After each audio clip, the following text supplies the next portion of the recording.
नमस्कार, AP news में आपका स्वागत है। देखते हैं आज की ताजा खबरें। फर्जी वसीयत दिखाकर आश्रम की 2.25 बीघा भूमि बेची। आश्रम के महंत न्याय पाने को दर-दर भटक रहे हैं। मथुरा से बड़ी खबर। भूमाफियाओं ने फर्जी दस्तावेज तैयार कर आश्रम की 2.25 बीघा भूमि बेच डाली, जिसके लिए महंत दर-दर भटक रहे हैं न्याय पाने के लिए। मथुरा वृंदावन रामकुटी आश्रम की जमीन शातिर युवक ने कूट रचित दस्तावेज तैयार कर बेच डाली। रामकुटी आश्रम के महंत शीतल दास भटक रहे हैं न्याय पाने को। आखिरकार अब शीतल दास ने सीएम योगी से मिलने का मन बना लिया है। परिक्रमा मार्ग वृंदावन में रामकुटी आश्रम के रूप में एक सुप्रसिद्ध स्थान है, जो श्री कृष्ण की भक्ति के लिए प्रसिद्ध है। यह गुरु पुरुषोत्तम दास जी महाराज द्वारा निर्मित किया गया आश्रम था। उन्हीं के स्थान पर अब महंत शीतल दास विराजमान है। इस आश्रम की भूमि बेशकीमती होने के कारण कुछ दबंग प्रवृत्ति के लोग और भूमाफिया इस आश्रम की भूमि पर और आश्रम पर नजर जमाए बैठे थे, जिसमें एक आरोपी जयपाल पुत्र भीका निवासी सिकतरा जवाब जिला अलीगढ़ थाना इकलास यह बदमाश किस्म का व्यक्ति है। यह बाबा पुरुषोत्तम दास महाराज का चालक था। जब महंत पुरुषोत्तम दास की हत्या हुई उस समय वह उनके साथ ही था। जयपाल ने बाबा पुरुषोत्तम दास की मृत्यु के बाद आश्रम की बेशकीमती भूमि कूट रचित दस्तावेज तैयार कर वसीयतनामा अपने नाम लिखाकर विक्रय कर दी। विक्रय भी एक महंत के लिए की गई है। बताया जाता है वह भूमाफिया है, जबकि जयपाल का इस संपत्ति से कोई भी सरोकार नहीं, न ही कोई उसका हक है, अधिकार है। उसने फर्जी वसीयतनामा लिखवाकर गलत तरीके से पुरुषोत्तम दास महाराज के शिष्य होने को जाहिर किया और कूट रचित दस्तावेज तैयार कर भूमि को बेच दिया। महंत शीतल दास पुरुषोत्तम दास निवासी रामकुटी आश्रम परिक्रमा मार्ग वृंदावन मथुरा को उस समय यह सब जानकारी हुई जब अधिकारी वहां पहुंचे। इससे आप कब्जा मुक्त करिए, आश्रम को बेच दिया गया है। तब महंत श्री शीतल दास को पता चला तो उन्होंने इसकी शिकायत एसएसपी महोदय से की। एसएसपी ने सीओ वृंदावन के लिए आदेश कर दिए और जांच करने को कहा। जांच में पाया गया विजयपाल द्वारा कूट रचित दस्तावेज तैयार कर फर्जी बैनामा कराया।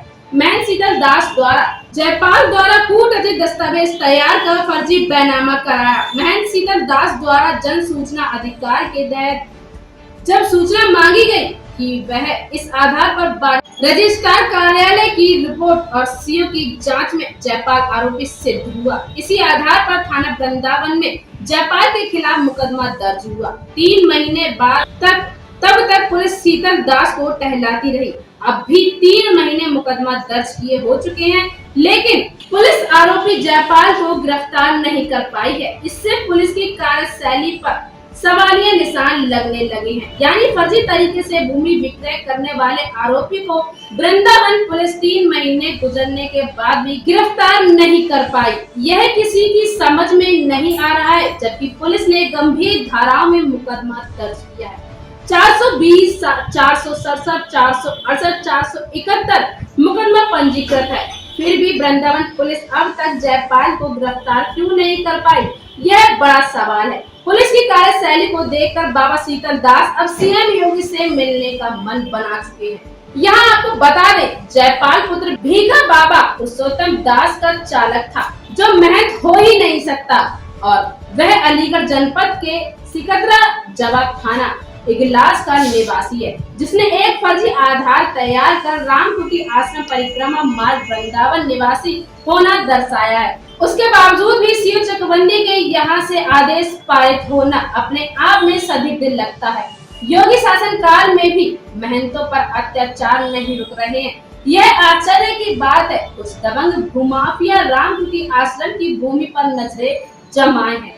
यहाँ यह भी बता दे, महंत शीतल दास को सैकड़ों महंतों के सामने मठ का महंत अध्यक्ष नियुक्त किया गया। इस आधार पर भी महंत शीतल दास जी इस आश्रम की भूमि के प्रबल दावेदार। उन्हीं का हक है कि भूमि उन्हीं के नाम की जाए। सीओ के आदेश को भी एवं एसपी के आदेश को भी वृंदावन की पुलिस हवा में उड़ाती दिखाई दे रही है। तभी तो आरोपी जयपाल अब तक गिरफ्तार नहीं हो सका है। देखिएगा, इस समय मैं आ चुका हूँ उत्तर प्रदेश के जनपद मथुरा के वृंदावन में, और ये जगह जो है वो है परिक्रमा मार्ग, श्री रामकुटी परिक्रमा मार्ग पर हम इस समय मौजूद हैं और महाराज जी के पास आए हुए हैं। ये महाराज जी हैं शीतल दास जी महाराज जी, यहाँ पर मेरे सामने मौजूद हैं और इनसे हम ये मालूम करेंगे कि ये कई तरह की समस्याओं में घिरे हुए चल रहे हैं। इस समय इनकी जो आश्रम की भूमि है, उस भूमि पर दबंग द्वारा और एक फर्जी शिष्य बनकर एक चालक ने महाराज जी के एक अपने कूट रचित दस्तावेज तैयार करके फर्जी वसीयत बनाई और उस फर्जी वसीयत के आधार पर उनकी जो भूमि थी वहां पर 135 गाटा संख्या और 136 गाटा संख्या में उसको यानी जो है कूट रचित तरीके से अपने नाम वसीयत कराने के बाद, और यहाँ सबसे बड़ी बात ये बता दें कि महाराज जी की जिस समय पुरुषोत्तम जी की मृत्यु हुई, उनकी हत्या कर दी गई 10 तारीख के लिए 12वें महीने में 2020 में उनकी हत्या हुई और हत्या के दौरान ये सब कुछ मामला चलता रहा, कूट रचित दस्तावेज तैयार होते रहे और जयपाल नामी एक शख्स है जो कि अलीगढ़ जनपद के इगलास थाना क्षेत्र का सिकतरा ग्राम निवासी है और उसने जो है ये दस्तावेज तैयार कराए और अपने नाम ये भूमि आश्रम की और आश्रम करा लिया। वह यही नहीं रुकता है, बाबा जी को इतना धोखा नहीं देता है। ये पुरुषोत्तम दास जी के मेरे साथ बैठे हुए हैं बाबा जी, ये जो है शिष्य हैं, उनके परम शिष्य हैं। इन्होंने काफी खिदमत की है, सेवाएं की हैं और कई सालों से वहां पर पूजा पाठ कर रहे हैं। लेकिन अब सवाल ये उठ रहा है यहाँ पर कि जो जिसने सेवा की उसे तो मेवा मिली नहीं, आश्रम किसी दूसरे ने फर्जी तरीके से अपने नाम करा लिया और फिर उसे फरोख्त भी कर दिया, यानी बेच भी दिया। उसका विक्रय पत्र यानी हम आपको दिखाएंगे पूरे दस्तावेज सबूतों के साथ। यहाँ पर मेरे पास बाबा जी बैठे हुए हैं, पूरे दस्तावेज के साथ यानी निष्पक्ष जांचें की गई हैं अधिकारियों के द्वारा, लेकिन सभी जांचें तो हुई मगर कार्रवाई नहीं हुई। अब हम चलते हैं बाबा जी के पास कि कार्रवाई क्यों नहीं हुई है, कहाँ शिकायतें की गई हैं, क्या उन्हें जो है उनका हक मिला है या नहीं मिला है, और वह जो है आरोपी है जयपाल, वह किस तरह की जिंदगी जी रहा है, क्या उस पैसे का उसने दुरुपयोग किया या कहीं फिर दान पत्र में लगाया है। जी बाबा जी, क्या नाम है आपका? शीतल दास। शीतल दास जी, आप कब से यानी अपने आश्रम की सेवा कर रहे हो, किस नाम से आपका आश्रम चलता है? हम जो है तो 1984 में वहाँ जमीन खरीदी थी और उसी तभी से रहते, बीच में कुछ दिन के लिए हम बाहर हट गए थे। पुरुषोत्तम दास जी ने वहाँ भूमि खरीदी 1984 में और तभी आश्रम वहाँ निर्माण। हाँ, तभी आश्रम निर्माण हुआ। उसके बाद आप वहाँ सेवा करते रहे। कितने दिनों के लिए आप वहाँ से दूसरी जगह कहीं रहने लगे? 6-7 साल दूसरी जगह रहे। और वहाँ क्या करते थे आप? वहाँ आश्रम में ही रहते थे। आश्रम में ही रहते थे। हाँ। मगर जो पुरुषोत्तम दास जी थे, क्या उन्होंने आपके साथ कोई वायदा किया, कोई वसीयत की कि हम आपको इसका यानी हमारे बाद आप हमारे वारिस होंगे, ऐसा कुछ कहा था पहले कभी? कहा करते थे पर किया नहीं था। अब आपको उस आश्रम का जो है संत घोषित किया है, उसका अध्यक्ष आपको बनाया है, तो किन किन लोगों की मौजूदगी में आपको वहाँ अध्यक्ष बनाया गया उसका? संत समिति के मौजूदगी में कौन कौन वहाँ संत थे जिस तरह आप अध्यक्ष चुने गए? अध्यक्ष सच्चिदानंद दास जी महाराज, मंत्री जो है, और फूलदास दास जी महाराज, ये सब उपस्थित थे जिस समय आपके लिए यानी वहाँ का महंत चुना गया। मठ में नियुक्त किया गया। लगभग 200 संत थे। 200 संत थे उस समय आपकी गवाही के। हाँ। ठीक है, और आपने वहाँ कई निर्माण भी कराए हैं, ऐसे आपके वहाँ प्लेटें लग रही हैं? हाँ, महाराज जी की मूर्ति स्थापित कराई और नेम प्लेट लगवाई। अच्छा, अब जयपाल नामी शख्स कब आता है और कौन था, क्या रिश्ता था उसका? जयपाल जो है महाराज जी का ड्राइवर था, वहाँ रहता था। जब हम बीच में नहीं रहे तो मौका पाकर जो है तो महाराज जी की मृत्यु भी कर दी गई और जो है फर्जी दस्तावेज भी बनवा लिए गए। कुल मिलाकर जब उनकी हत्या हुई है महाराज जी की, पुरुषोत्तम दास जी की, तो उस समय वो वहाँ मौजूद था? जयपाल भी मौजूद था, महाराज जी का भैया जो है श्री राम भी मौजूद थे और 2-3 व्यक्ति मौजूद थे। अच्छा, तो क्या महाराज जी अपने भाई से संबंध वाला रखते थे श्री राम से? हाँ, थोड़ी बहुत रखते थे। मगर वसीयत उनको भी नहीं की। कुल मिला के आप उसके अध्यक्ष हैं और आप ही उसके दावेदार हैं। हाँ, हम दावेदार। अब आप ये बताइए, आपने शिकायत कहाँ की और कैसे आपको पता चला कि ये आश्रम बिक चुका है? जब आश्रम बिक चुका तो जांच के लिए वहाँ अधिकारी है, उन्होंने बताया कि महाराज तुम्हारा आश्रम बिक चुका है। उन्होंने जांच करके ले गए। जब हमें पता चला तब हमने जो है एसपी के अपने एसपी ने जो है तो सदर के लिए जो है जांच के लिए आख्या लिखी। ठीक है। उनने 3-4 महीना बाद जांच करके आख्या दी। उनने जो है फिर एसपी के पास, एसपी ने थाने भेजा। थाने से जो है FIR दर्ज हुई, किंतु आज तक कोई कार्रवाई नहीं हुई। कोई कार्रवाई नहीं हुई है। वो रहने वाला कहाँ का है? जयपाल। जयपाल ग्राम सिकतरा जमो इगलास का रहने वाला है। इगलास थाने का, अलीगढ़ का रहने वाला है क्षेत्र का। और अपना एक फर्जी दस्तावेज उसने, हम वसीयतनामे में देख रहे हैं कि उसने आधार जो है अपना वृंदावन का लगाया है। तो आधार उसका वृंदावन का कैसे तैयार हो गया जब रहने वाला वहाँ का? जो अपने घर का ले करके उसने दोबारा जो है तो नाम बदला है। अल्लाह, अपना नाम बदल के एड्रेस उसने चेंज करा दिया है। हाँ। क्या उसका आवास वगैरह वृंदावन में है? नहीं, कोई प्रमाण नहीं है वहाँ के? वो नहीं रह रहा। हमारा चेला रह रहा है, हम रह रहे हैं। मतलब कुल मिलाकर वो कहीं किराए पर रहता हो, उसका एड्रेस होगा? हमें कोई मालूम नहीं है, कोई पता नहीं आपको? ना। तो जो एड्रेस दर्शाया गया आपके ही कुटिया का एड्रेस? हाँ, कुटिया का ही दर्शाया गया है। तो आपको जो आश्रम का एड्रेस उसने दिखाया है और वहाँ वो रहता नहीं है, फर्जी आधार कार्ड भी उसमें लगाकर, ये भी एक जालसाजी की है। हाँ, की है। अच्छा, जो वसीयत आपके जो करने गए थे उसमें 2-3 लोगों के मैं एडवोकेट के नाम देख रहा हूँ। क्या वो अधिवक्ता होने के नाते उन्होंने ऐसा किया है? उसके कुछ रिलेशन में है, संबंधित तो नहीं है? इन्होंने वसीयत में गवाह जो बने हैं वो उनके चाचा हैं, दोनों ही चाचा लगते हैं हाँ, उसके रिश्तेदार। वसीयत में। कुल मिलाकर जयपाल यानी एक शातिर किस्म का व्यक्ति है जिसने यानी जो है फर्जी तरीके से ये सब कुछ दस्तावेज तैयार की वसीयतनामा। जिस समय वसीयत कराने गए थे तो एक जालसाजी के तहत उन्होंने जो है फर्जी पूरी वसीयत बनवाई। बाबा जी के सामने नहीं बनी है वो वसीयत। बाबा जी नहीं बनवाया, फर्जी बनवाई गई है। पूरी टोटल फर्जी वसीयत है। टोटल। इसकी जांच हो गई और आपने जन सूचना मांगी, उसमें भी यानी जो है हाँ। कहीं पंजीकृत नहीं देखा कोई है। पंजीकृत नहीं है।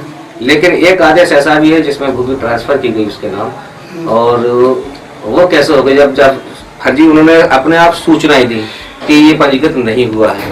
सूचना देने के बाद उस सीओ ने भी जांच लगा दी कि ये जो है अवेलेबल नहीं है, फर्जी है। फिर जो है कैसे यानी दोबारा से उसके नाम पर जमीन चली जाती है और वो फरोख्त भी कर देता है, बेच भी देता है। जांच से पहले ही उसने बेच दी थी। अच्छा, ये सब कुछ जांच से पहले कराया, हाँ। यानी फर्जी तरीका आपको अपनाया उसने। ठीक। अच्छा, आप कहाँ कहाँ शिकायत कर चुके हैं? साथ साथ आप क्या उम्मीद करते हैं भारत सरकार से और योगी जी से, क्योंकि वो भी मेहनत और आपके दर्द को ज्यादा समझे? हम तो ये कहते हैं हमें उचित न्याय मिले योगी जी द्वारा और जो है तो अधिकारियों द्वारा। यानी उत्तर प्रदेश शासन आपका साथ दे और पुलिस प्रशासन खास तौर से जो मिला हुआ है उससे जो ले देकर यानी काम कर रहा है, तो गोलमोल काम कर रहा है, गिरफ्तार नहीं कर रहा है, उस पर आप चाहते हैं कि आदेश ऐसा किया जाए जिससे कि यानी वो आरोपी गिरफ्तार हो। हाँ, ऐसा आदेश किया जाए और ये भूमि जो है पुनः आपके नाम में पंजीकृत कराई जाए। हाँ, हमारे नाम पुनः पंजीकृत कराई जाए। देखिएगा, ये थे शीतल दास जी महाराज। और शीतल दास जी का आरोप यह है कि जयपाल नामी शख्स ने, जो कि पुरुषोत्तम दास जी का यानी चालक था, बहुत ही शातिर किस्म का व्यक्ति है, उसने फर्जी तरीके से यानी जो है उनकी भूमि को बेच दिया है। एक वसीयत उन्होंने फर्जी बनाई और उस वसीयत के फर्जी बनाने में जो गवाह लगाए हैं उसने, वो भी उसके रिश्तेदारी हैं, चचा हो या कोई भी हो, मगर एडवोकेट हैं वो। कुल मिलाकर एक तहसील में अच्छी तरह से साजिश रची गई और उसके तहत जो वहां पर रजिस्ट्रार है शायद वो भी उसमें लिप्त हो, क्योंकि जिस समय वसीयत बनाई जा रही थी उस समय बाबा वहां मौजूद नहीं थे और बाबा की कोई भी ऐसी पंजीकृत रजिस्ट्री या कोई लेख ऐसा नहीं पाया गया जिससे कि ये साबित हो सके कि पुरुषोत्तम दास महाराज ने उनके नाम ये वसीयत की है। पूर्ण रूप से कूटरचित तरीके से उसे तैयार किया गया एडवोकेट के साथ मिलकर। अब बाबा शीतल दास जी यानी जो है न्याय पाने के लिए भटक रहे हैं और कई जगह अपनी गुहार लगाए चुके हैं। सीओ के यहाँ पर, एसपी के यहाँ पर, थाने में भी चक्कर काट काट कर थक चुके हैं और अभी तक जयपाल जो आरोपी है, मुख्य इस घटना का आरोपी है, वह गिरफ्तार नहीं हुआ है और उससे राजनीतिक संरक्षण मिला हुआ है या नहीं मिला हुआ है, पुलिस क्यों नहीं कार्रवाई कर रही है, ये सब बात का विषय है। लेकिन फिलहाल ये जानना यहाँ जरूरी है कि वह जो है बहुत ही शातिर है, इसीलिए पुलिस उस पर अभी तक कोई कार्रवाई नहीं कर सकी है। मैं जाहिद का AK न्यूज़ से, और हम यहाँ की कुछ झांकियां दिखाएंगे। अभी जब हम वृंदावन में आए हैं तो ये भी देखें कि बाबा शीतल दास जी ने क्या क्या कार्य कराए अपने गुरु जी के लिए। आखिर उन्हें चुना गया यहाँ का महंत और उसके बाद भी उनके साथ धोखा हुआ है। आखिर जयपाल के लिए कब गिरफ्तार करेगी पुलिस, ये सब विषय आपको आगे हमारी खबरों में मिलता रहेगा। थाना भोजपुर का औचक निरीक्षण कर दिए आवश्यक दिशा निर्देशन। जिला गाजियाबाद के वरिष्ठ पुलिस अधीक्षक मुनिराज द्वारा थाना भोजपुर का औचक निरीक्षण किया गया। धूमधाम से निकाली भगवान शंकर जी की बारात। एसडीएम भौगांव ने आरती उतार कर किया शुभारंभ। जनपद मैनपुरी में बीती रात भगवान शंकर जी की बारात की खूब धूमधाम रही। जनपद के तमाम कस्बों में बैंड बाजों के साथ भगवान शिव जी की बारात निकालकर विवाह संपन्न कराया गया।